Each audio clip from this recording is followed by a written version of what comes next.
Hi everyone, it's Sonia here.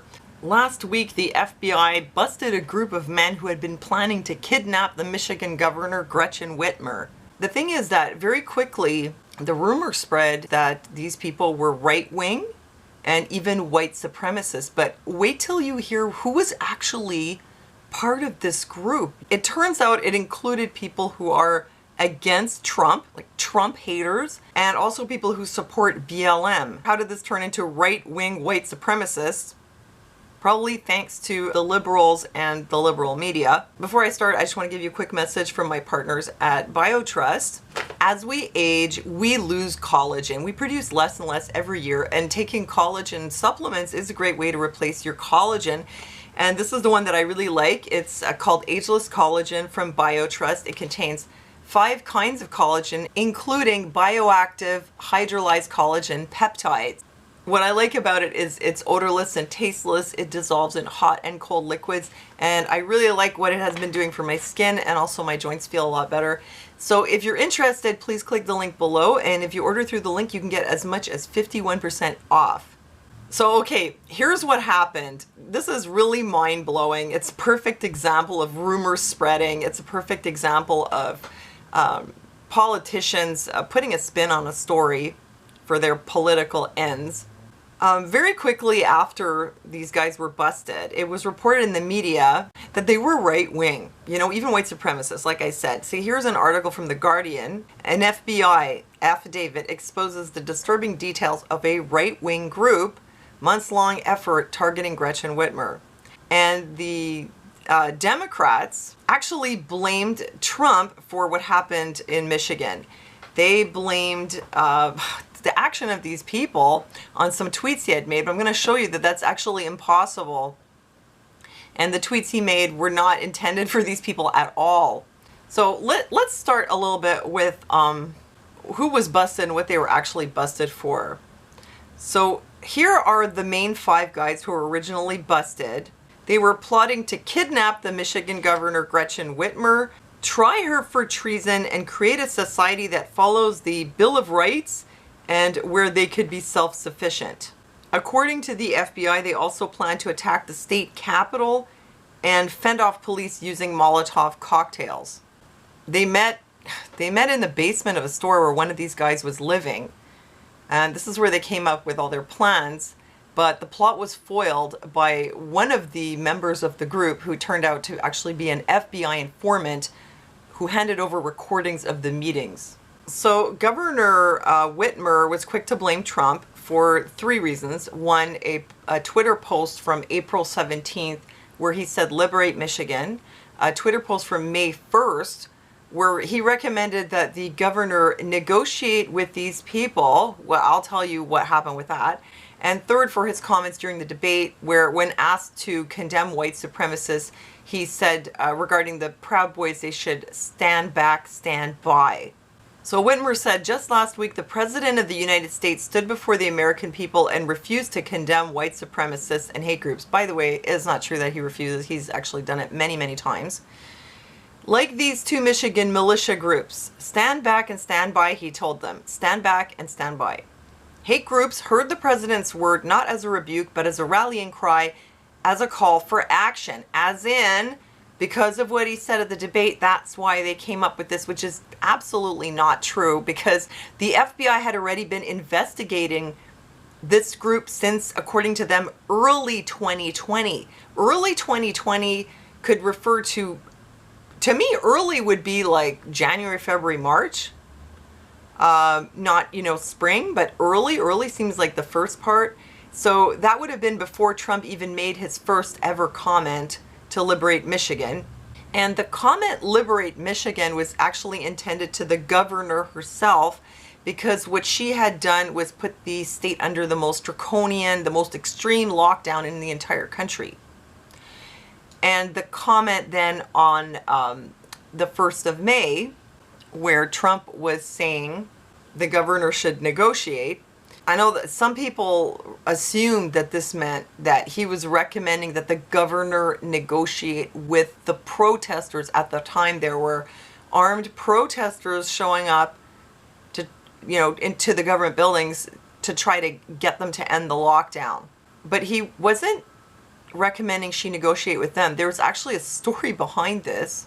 At the time, the same day that President Trump tweeted that the governor should negotiate, this article was published that the Michigan House Speaker Lee Chatfield said Governor Whitmer was acting above the law, but that some protesters went too far. What you'll see here is that actually the state legislators had been trying themselves to negotiate with the governor, and they were at an impasse. Chatfield said, "We had been negotiating with the governor leading up to this. We had made several offers and things, how we thought we could better partner with her and be a resource to her and be a voice to the people.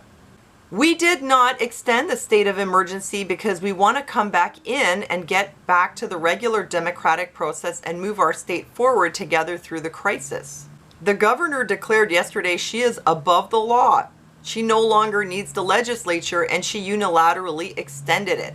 So what happened was the government that's representing the people of Michigan did not approve an extension to the lockdown, and the governor herself, who is invoking emergency powers, decided to just completely ignore this and extend the lockdown. Just so you know, the lockdown, which extended for far too long, was eventually ruled unconstitutional by the Michigan State Supreme Court. Michigan Supreme Court ruled Friday that Governor Gretchen Whitmer lacks the authority to extend or declare states of emergency in relation to the COVID-19 pandemic. So basically what happened here was it was a severe lockdown, and the governor was not cooperating and working with the state legislators. So she had just kind of like made herself the queen of Michigan, given herself ultimate authority, and just unilaterally decided to lock everything down. And this was actually a really long battle to get this to stop. And finally it was put a stop to by the Supreme Court. But apparently even now she still doesn't want to respect this. So whatever it was that Trump was tweeting, it's pretty easy to see that it related to the governor and not to militia groups. So here's what's really interesting. Now, you've heard all the stuff about how it's all Trump's fault and these guys are right-wing extremists, but when you look at who they actually are, they don't fit that profile. At least some of them. Some of them absolutely don't. One of them, Daniel Harris, appears to have been a BLM supporter.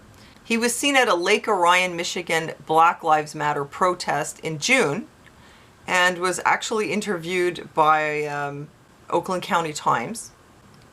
He was saying that he felt sad about what had happened to George Floyd. He clearly sympathized with BLM.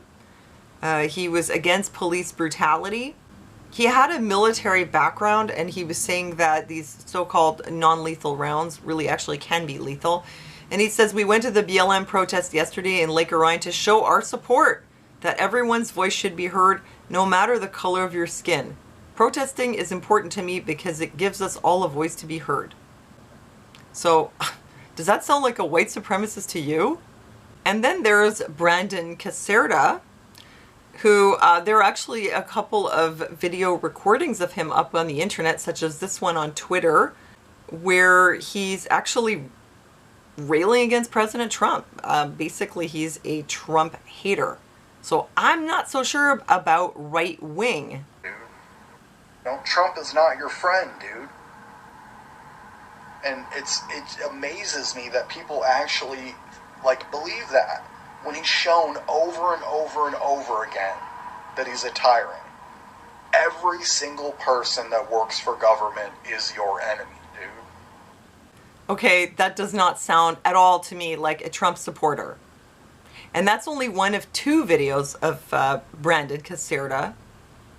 Here's the other one. Let's watch it together.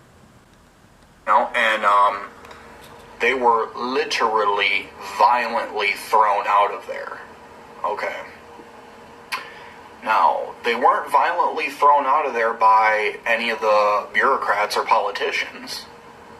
That's not who did it. It wasn't a lawmaker who threw them out. Okay. It wasn't a governor.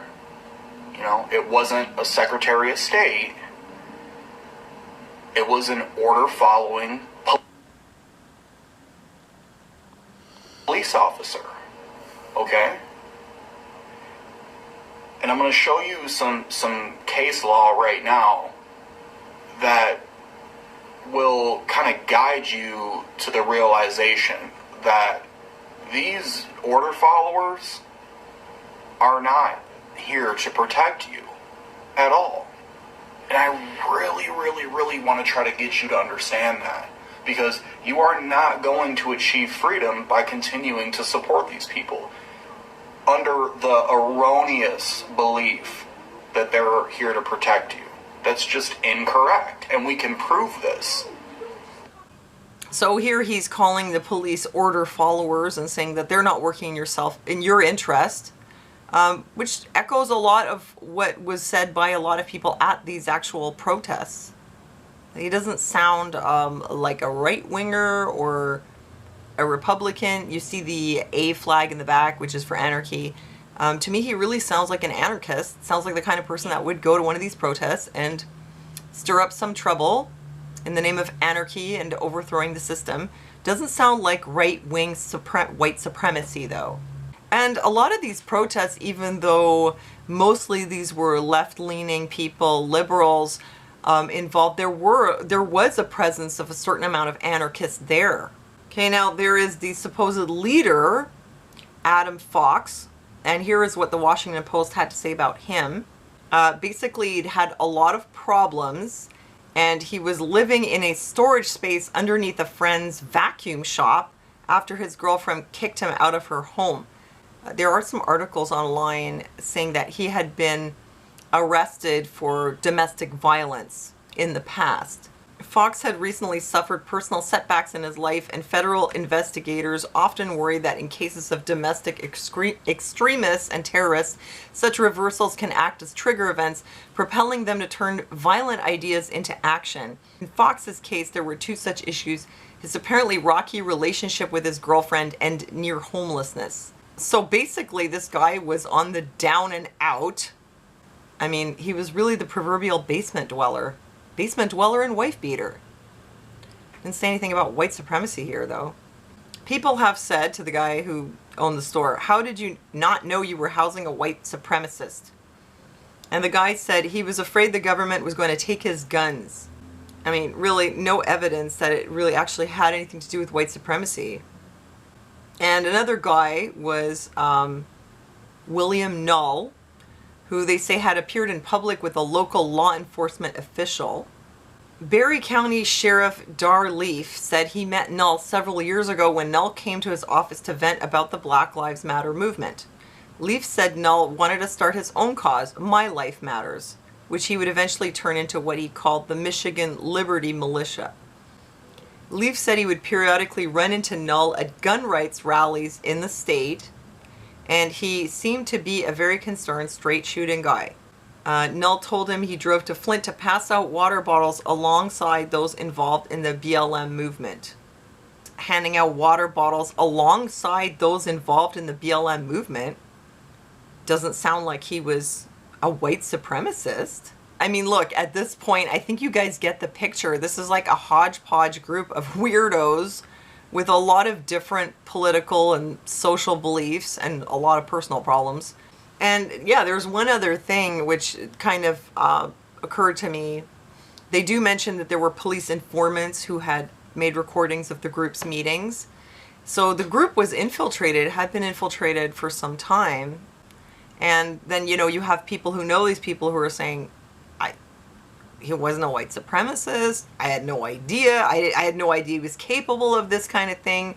And some of the other members, they're online sharing their political views that have nothing to do with right-wing and white supremacy. One of them is like anti-police. He's basically an anarchist. The other one supports BLM. That's Daniel Harris. So how did this happen? Yeah, what occurred to me was I wonder whether it was a bit a situation like the first World Trade Center bombing, where, you know, what happened, they infiltrated the group, but then kind of encouraged what was happening and then busted them. Same thing happened here in Canada with the Toronto 18. where they were infiltrated by the RCMP. And actually, like, there was a guy that was sent in to, like, recruit all these young guys and train them and encourage them to do something. But it was like the RCMP made that happen. And then they bought all this fertilizer. And they're like, oh, hey, we busted this terrorist cell. When really, I'm not really sure what they busted. Look, the government does bust real terrorists from time to time. But sometimes they'll take people that are just really unstable and they'll kind of egg it on. They'll send infiltrators in that will kind of fuel things. Sometimes they'll even hook them up with purchases of, you know, fertilizer or whatever. And then when they get enough evidence, they hand it in and it goes public, everybody will be like, oh, wow, look, they did a great job. They busted this. But really, they kind of helped create the situation. I'm not saying that is what happened, but there is a history of this kind of stuff happening in the past. But the bottom line here is that the narrative that the media had been spreading, that these were right-wing and white supremacists, there's really no evidence of that. And there's certainly no evidence that this had anything to do with President Trump or his tweets or even his comments at the debate. So I thought you should have a heads up because this has been going around. And my own friends, you know, when they see that I'm supportive of President Trump, they're messaging me and like, oh, look what these people just did in Michigan. Oh, and it's his fault because of his tweets. But actually, you really have to look at the whole context of the situation and look at who these people really are. And then probably you'd come to the logical conclusion that actually it was not because of Trump, you know. So I thought that I would maybe shed a little bit of light on this on here. So, you know, let me know what you think. Thanks for joining me. Thanks for joining me in the chat over here. And thanks for your support on Patreon. Don't forget to check out the link for the collagen. God bless you guys. Thanks for listening to me, and I'll see you next time.